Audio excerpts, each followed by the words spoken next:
नमस्कार, आप देख रहे हैं राजनीति 24 न्यूज। आइए डालते हैं इस वक्त की बड़ी खबरों पर नजर।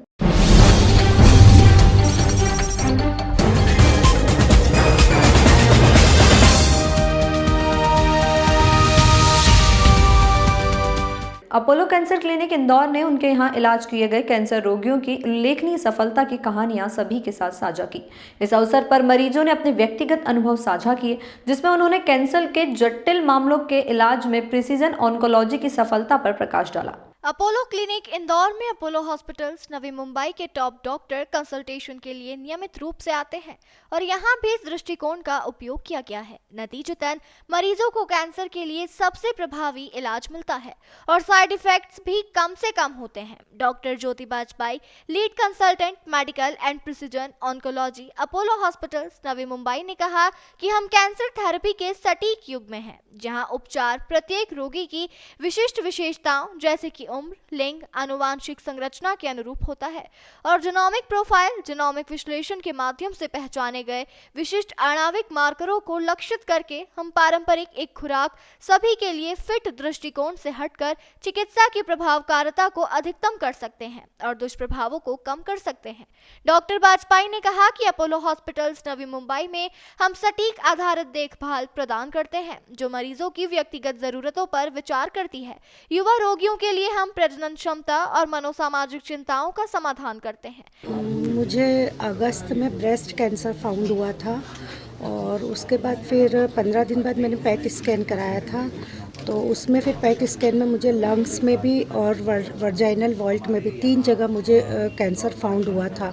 पर वो 3 जगह का कैंसर समझ में नहीं आ रहा था यहाँ इंदौर के डॉक्टरों को कि ये कैसे 3 जगह हुआ है, ऊपर से नीचे आया है कि नीचे से ऊपर आया। इस सब में 1.5-2 महीने का समय मेरा पूरा इंदौर में एक तरह से ख़राब हो गया। यहाँ कुछ भी डॉक्टरों को समझ में नहीं आया कि हम किधर से इलाज करें, कैसे इलाज करें, क्या करें, किधर से, कुछ उनको समझ में नहीं आया। फिर उस स्थिति में हमने बॉम्बे में ज्योति बाजपेयी मैम से कंसल्ट करा। फिर उन्होंने ज्योति बाजपेयी मैम ने रंजीत सर से, ऋचा बंसल मैम से, सबसे आपस में बातचीत करके और सब जो टेस्ट थे 2-2, 3-3 बार उन्होंने टेस्ट करवाए। सारे टेस्ट करवाने के बाद फिर उन्होंने अपना ट्रीटमेंट फॉलोअप करा। हाँ, इलाज कब तक चलेगा? मेरा चल रहा, अभी कंटिन्यू ही ये चल रहा है। सर्जरी हो गई मेरी अक्टूबर में वहाँ पर। उसके बाद फिर अब जो ब्रेस्ट और लंग्स के लिए है वो ट्रीटमेंट ज्योति बाजपेयी मैम कर रही। हार्मोन थेरेपी मेडिसिन के उससे ज्योति बाजपेयी मैम ट्रीटमेंट कर रही। बाकी जो एक सर्जरी का था वो मेरा अक्टूबर में हो गया है, वो ऋचा बंसल मैम ने किया था, तो वो तो हो गया ख़त्म। बाकी अब मेडिसिन वाला सारा मैटर ज्योति बाजपेयी मैम देख रहे हैं सर। मेडिकल ऑन्कोलॉजी और प्रिसीजन ऑन्कोलॉजी की पद्धतियों से हमने कई इंदौर के मरीजों को ट्रीट किया है। तो जो मरीज हमारे पास आते हैं वो जनरली कई तरीके के ओपिनियन पहले लेके कई तरीके से डायग्नोस्टिक चैलेंजेस फेस करने के बाद आए।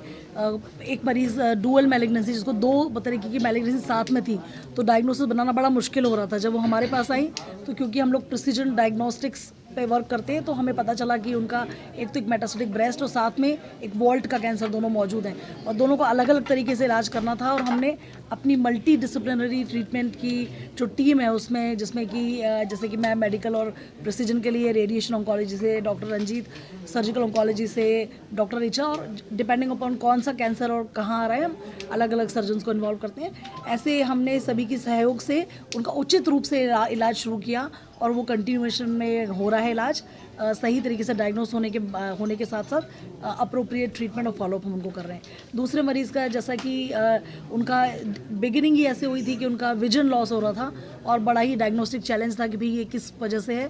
पहले तो वो समझ नहीं आ रहा था कैंसर है नहीं है, फिर कैंसर हो तो किस तरीके का है। तो ये सब डायलेमा में जब वो हमारे पास आई तो हम लोगों की टीम ने ये पता लगाया कि वो एक्चुअली लंग कैंसर है जो ब्रेन तक फैला हुआ है और उसकी वजह से इस तरीके के सिम्टम्स आ रहे हैं। और फिर देन हम उसका अप्रोप्रिएट प्रिसीजन डायग्नोसिस करके ये देख के कि कौन सी तरीके के टारगेट्स उस लंग कैंसर में एक्सप्रेस हो रहे हैं, हमने अपनी सिस्टमिक थेरेपी उसके हिसाब से बनाई। और डॉक्टर रंजीत ने, क्योंकि उसको रेडिएशन का इलाज दिया, तो बड़ा प्रिसीजन रेडिएशन ट्रीटमेंट उसको प्रदान किया ब्रेन के केसेस में, जो वो डिस्कस कर लेंगे आपसे। तो इस तरीके से हम लोग मल्टी डिसिप्लिनरी ट्यूमर बोर्ड के माध्यम से मरीजों को उचित इलाज दे रहे हैं। ये एक कंटिन्यूस प्रोसेस होगी इंदौर वासियों के लिए हमारी तरफ से। जैसा कि बोला कि हम हम कुछ करना चाहते हैं, ये हमारी अपनी प्रदेश है और यहाँ के वासियों के लिए हम डेफिनेटली ज़्यादा कुछ करना चाहेंगे। हाँ, सो हम तीनों ही, डॉक्टर विपिन खंडेलवाल, डॉक्टर ज्योति वाजपेयी, हम तीनों लोग अपोलो नवी मुंबई का प्रतिनिधित्व आज कर रहे हैं।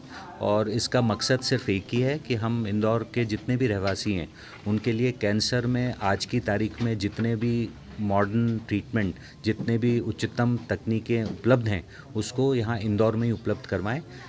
मकसद यही है कि हम महीने में 1 या 2 बार या कंटिन्यूटी ऑफ केयर में हम सब लोग अलग अलग समय पर यहाँ पर मौजूद रहेंगे और जो ट्रीटमेंट यहाँ संभव है वो यहाँ हो जाए, और बाकी जो ट्रीटमेंट जिसके लिए उनको मुंबई आना पड़े, एटलीस्ट उसके लिए एक प्रॉपर चैनल और गाइडेड चैनल रहेगा जो कि इसमें काफ़ी मदद करेगा।